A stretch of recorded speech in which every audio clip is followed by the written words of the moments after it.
Innocent Bashungwa atoa kauli waliomshambulia Kitima wapatikani.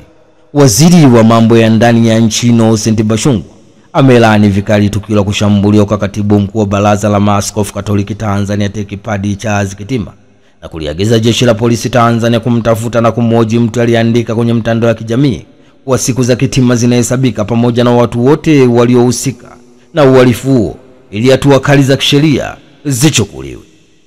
Bashungwa ametoa kauli na kusema analiagiza jeshi la polisi kumtafuta haraka mtu huyo aliyetweet kwenye mtandao wa kijamii kwamba siku za Kitima zinahesabika. Mtu huyo atafutwe haraka au jiwe ametumwa na nani na hatua kali za sheria zichukuliwe haraka iwezekanavyo kwa watu wote watakaobainika kuhusika katika tukio hili.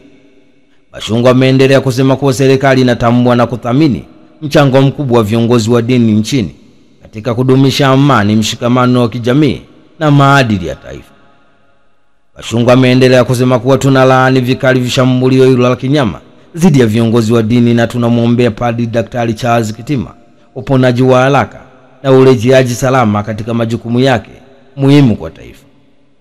Innocent Bashungwa ameendelea kusema kuwa ameagiza pia jeshi la polisi kuwatafuta waliotengeneza na kusambaza waraka feki uliodaiwa kutolewa na Baraza la Maaskofu Tanzania TEC, waraka ambao ulilenga kuchochea mgongano kati ya kanisa na serikali. Ni taarifa kutoka jijini Dar es Salaam. Hatimaye waziri wa mambo ya ndani ya nchi Innocent Bashungwa amelaani vikali tukio la kushambuliwa kwa katibu mkuu wa Baraza la Maaskofu Katoliki Tanzania TEC Padri Daktari Charles Kitima na kuliagiza jeshi la polisi Tanzania kumtafuta na kumhoji mtu aliandika kwenye mtandao wa kijamii kuwa siku za Kitima zinahesabika pamoja na watu wote waliohusika na uhalifu ili hatua kali za kisheria zichukuliwe.